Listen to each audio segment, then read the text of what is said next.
Hello, my name is Danielle Jimenez. This is my week 15 video. I have completed 85 questions on Kaplan, and I have reviewed all my missed questions. I also did the quiz on UWorld, 30 questions. For my top 3 missed questions, number 1, the nurse prepares the client for ambulatory surgery. Which procedural information is important for the nurse to provide? It was a select all that apply. The answer choices were the methods of pain control that will be used, the odor and sensations that may be experienced, explanations of common monitoring equipment, any fluid and food restrictions that may be required, and technique and practice of deep breathing and coughing. So which is important for the nurse to provide? I put methods of pain control that will be used, and any food or fluid restrictions that may be required. The correct answer was those two, and also technique and practice of deep breathing and coughing. I didn't pick that as my answer, but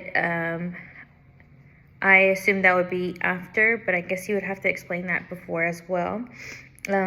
Preoperative teaching regarding cough and deep breathing is necessary to help the client prevent post-operative complications. And then just having that early communication with them with what they should expect after, is important, as well as what will be going on with the surgery. So. Number 2, a client scheduled for a CT scan says to the nurse, the healthcare provider had me sign that form for the scan. I thought I understood what was said, but now I'm not so sure. What is the best response from the nurse? Number 1, what is it that you are not sure what is it that you are not sure you understand? Number 2, I'll contact the healthcare provider so that you can get your questions answered. Number 3, may I help you? Maybe I can help you. Number 4, there's nothing to this test. I put that the best answer was I'll contact the healthcare provider so that you can get your questions answered, because I felt like that's more of a doctor's job to tell them about the procedure if they have any questions regarding that. But the correct answer was, what is it that you are not so sure you understand? I guess that one would be the best response, because you'll know exactly what they're asking or what they have questions over. That way you can speak to the doctor or possibly answer them yourself. It addresses the client's concerns in the best way. The nurse can clarify questions after the healthcare provider has explained benefits and risks of the procedure to the client.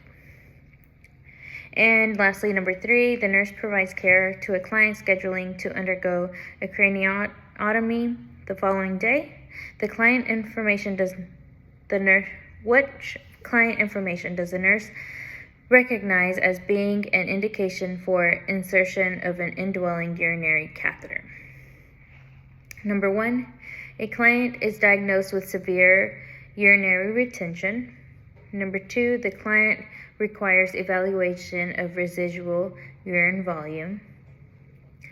Number 3, the client is scheduled for a lengthy surgical procedure. Number 4, the client is at risk for developing a pressure injury. And number 5, the client requires strict monitoring of urine intake and urine output. So, for this question, I think I read it too fast. I answered the opposite of what the answers were. So I got them all wrong. To select all that apply. So I misread it, and I thought it said, which client information does the nurse recognize as not indicated for an insertion of an indwelling catheter? So not indicated would be the client requires evaluation of residual urine volume. You don't need an indwelling urinary catheter. The preferred approach for that is non-invasive, such as bladder scan or the estimate residual urine. And number 4, the client is at risk for developing a pressure injury. Has nothing to do with a urinary catheter, but unless it's around, the area, if the skin has maybe an infection or something, maybe you'll need an indwelling urinary catheter. But if it's a pressure injury on the sacrum or on the leg or something, doesn't really have anything to do with a urinary catheter. So I answered the opposite answers of what was correct. The correct answers were, of course, the client is diagnosed with severe urinary retention. The client is scheduled for a lengthy surgical procedure, and the client requires strict monitor of intake and output. I think this week I learned about taking my time.